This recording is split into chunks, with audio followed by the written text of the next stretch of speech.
Rebecca Burger tenía 33 años y era una de las figuras más reconocidas del mundo fitness en Francia. En Instagram tenía más de 160,000 seguidores y publicaba constantemente rutinas de ejercicio, fotos de sus entrenamientos, videos de recetas saludables y era exactamente el tipo de influencer que hoy llamaríamos de estilo de vida. Alguien que construyó una comunidad entera alrededor de la idea de vivir bien y cuidar tu cuerpo.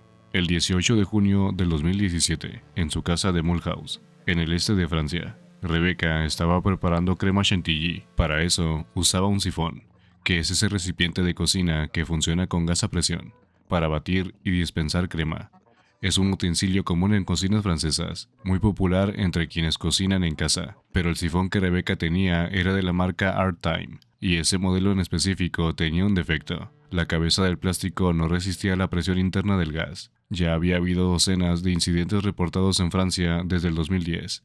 En el 2013, el producto había sido retirado del mercado formalmente. Una revista francesa llevaba años advirtiendo sobre el riesgo. Había ocurrido 2 accidentes similares en el 2014. Ninguno había sido mortal. El de Rebecca sí. La cabeza del sifón salió disparada y le golpeó con fuerza en el pecho. El impacto le provocó un paro cardíaco en el acto. Los servicios de emergencia llegaron y lograron reanimarla momentáneamente en su casa, pero Rebecca estaba inconsciente. La llevaron al hospital, donde murió al día siguiente. Su familia guardó silencio durante unos días. Cuando decidieron hablar, lo hicieron a través del Instagram de Rebecca, con un propósito muy claro: advertir. Publicaron la foto del sifón destrozado y escribieron que ese era el aparato que había matado a Rebecca, que el dispositivo estaba bajo sello policial y que había decenas de miles de unidades todavía en circulación. Les pidieron a todos que no usaran ese tipo de utensilio en casa. La última publicación que Rebecca había subido ella misma fue 5 días antes de su muerte. En esa foto escribió algo que, con el tiempo, se volvió perturbadoramente irónico: que la vida es bella y hay que disfrutarla al máximo porque el tiempo no se puede controlar. La Fiscalía de Mulhouse abrió una investigación para determinar si el sifón era efectivamente defectuoso y quién era responsable.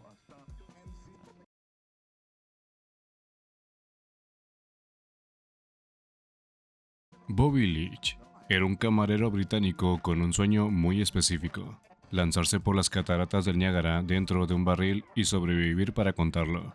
Para principios del siglo XX, eso era el equivalente a ser una estrella de rock. Ya lo había logrado alguien antes. En 1901, Annie Edson Taylor, una maestra de 63 años, fue la primera persona en la historia en sobrevivir a las cataratas dentro de un barril de roble y hierro. Bobby quería ser el siguiente. El 25 de julio de 1911, Leach se metió en un barril de acero fabricado a medida. Se dejó llevar por el río Niágara y se lanzó 51 metros hacia abajo por las cataratas Herradura. Salió vivo, pero apenas. Tenía varias costillas rotas, múltiples fracturas en el cuerpo y estuvo hospitalizado durante 23 semanas, 6 meses recuperándose de lo que duró solo unos segundos. Pero lo logró. Se convirtió en la segunda persona en la historia y el primer hombre en sobrevivir las cataratas del Niágara en un barril. Después de salir del hospital, Bobby encontró su nicho. Se convirtió en una especie de celebridad de feria.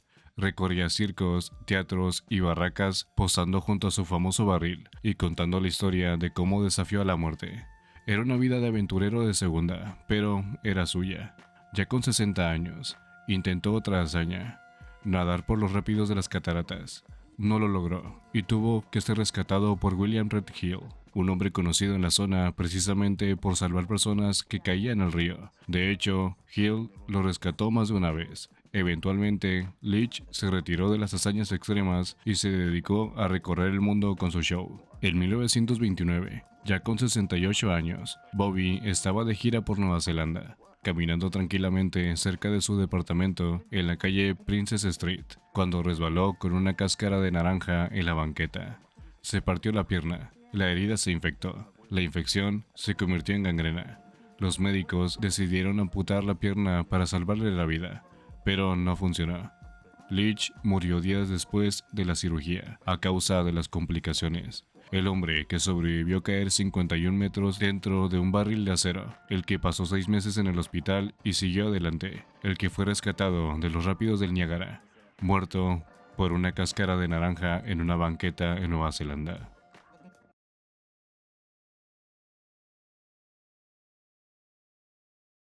João Maria de Souza tenía 45 años y vivía en Caratinga, una ciudad del estado de Minas Gerais, en el sureste de Brasil. Su casa era una vivienda pequeña y humilde, construida en la ladera de una colina empinada, con techo de asbesto corrugado.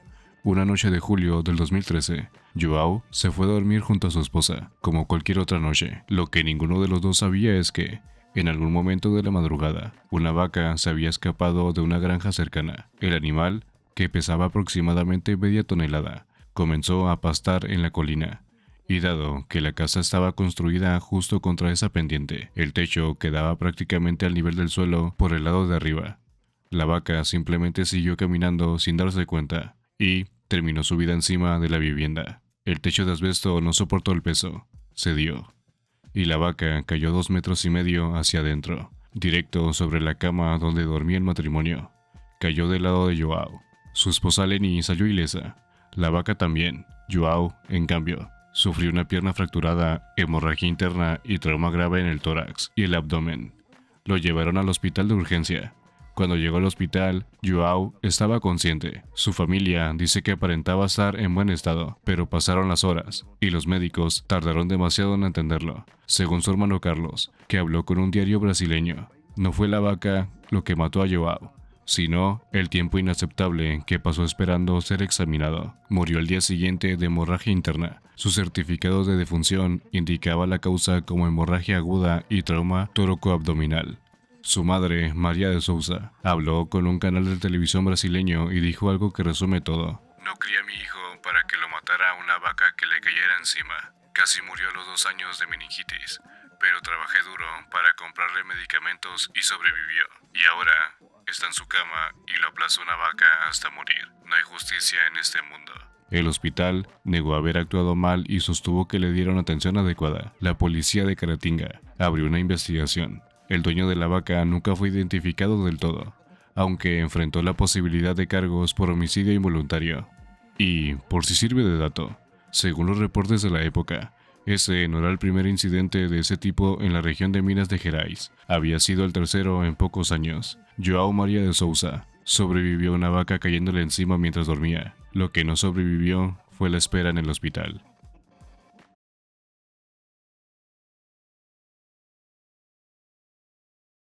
Antes de que existieran las leyes escritas, la justicia en Atenas era básicamente un asunto de venganza personal. Si alguien te hacía daño, tú o tu familia eran responsables de cobrártela. Eso generaba ciclos interminables de violencia entre clanes, venganzas que podían durar generaciones y jueces corruptos que fallaban a favor del que más pagaba. Atenas era un caos. En el año 621 a.C., le encargaron a un hombre llamado Dracón que pusiera orden, que tomara todas esas tradiciones orales, esas costumbres no escritas, ese desorden legal, y lo convirtiera en un código de leyes real, escrito y aplicable a todos por igual.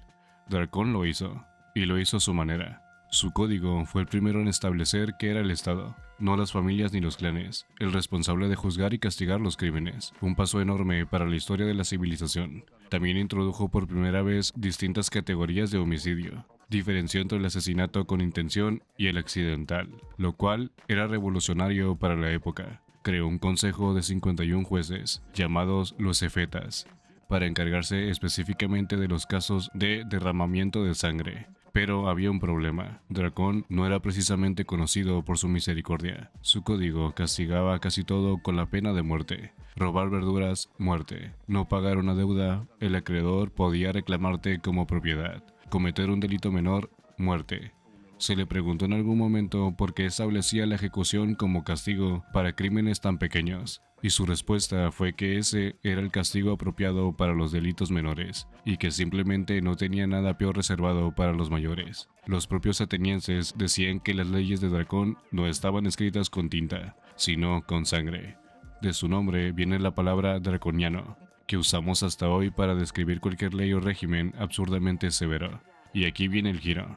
Pese a toda esa dureza, Dracón era admirado por los habitantes de su ciudad, genuinamente querido, tanto que cuando asistió a una recepción en el teatro de Egina en su honor, alrededor del año 600 a.C., la gente comenzó a lanzarle gorros y capas como gesto de aprobación y afecto. Era una costumbre griega de la época.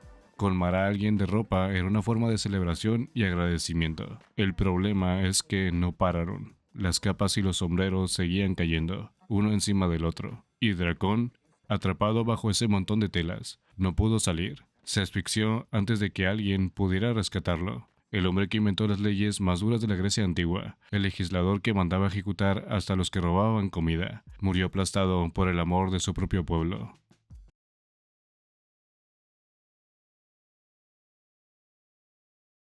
Hay un cantante que se llama Jimmy Sambo, conocido por todos simplemente como el Rey, y no es un apodo exagerado. Jimmy nació en 1958 en los barrios pobres de Budapest, en una isla llamada Szepel. De niño cantó en el coro infantil de la radio estatal húngara. A principios de los años 80 se fue a Estados Unidos, donde trabajó tocando el piano en clubes nocturnos durante varios años. Cuando regresó a Hungría a mediados de los años 80, el éxito no llegó de inmediato. Fue gradual, con pequeños hits por aquí y por allá, hasta que en 1993 algo hizo clic. Grabó una canción para la versión húngara de una banda sonora de película, y eso lo catapultó a la fama de golpe. Fue nombrado cantante del año. Todos sus álbumes alcanzaron el platino. Tenía una voz con un rango de 4 octavas que dejaba a la gente sin palabras. Para el año 2000 era literalmente el artista más popular de su país. Su álbum de Navidad fue el más vendido en Hungría durante semanas. Tenía su propio programa de televisión. Era una celebridad total, el tipo de figura que en Hungría no se había visto antes en la música popular. Pero Jimmy también era conocido por otras cosas. Era famoso por beber mucho, por ser temperamental y sobre todo por su amor por las armas. Según la gente del barrio donde vivía, rara vez salía de casa sin llevar una pistola encima. El 2 de enero del 2001, 2 días después del Año Nuevo, Jimmy llevaba varios días de fiesta. Esa madrugada algo lo despertó. El canto de un gallo del vecino. Molesto, agarró su bereta de 9 milímetros. Se asomó por la ventana y disparó 2 tiros al aire para espantar al gallo. Hasta ahí, todo más o menos dentro de lo que se podía esperar de alguien como Jimmy Sambo. El problema vino después. Quiso demostrarle a su esposa que el arma ya no tenía balas. Sacó el cargador, se lo mostró vacío, se puso la pistola en la sien y jaló el gatillo. Lo que Jimmy no recordó o no consideró es que había una bala en la recámara, la que queda ahí aunque quites el cargador. El disparo lo alcanzó en la sien. Lo llevaron de urgencia al hospital, donde murió horas después. Tenía 42 años. La autopsia confirmó que había consumido alcohol, aunque no eran cantidades excesivas. No se encontraron drogas. El caso fue oficialmente declarado muerte accidental. El impacto en Hungría fue devastador. Miles de personas asistieron a su funeral, y en ese mismo año, 2001, sus 13 álbumes ocuparon simultáneamente los primeros puestos de las listas de ventas del país, algo que nunca había pasado antes ni ha vuelto a pasar. El rey de la música húngara, con una voz de 4 octavas y una carrera en la cima, muerto porque quiso demostrar que su pistola estaba descargada.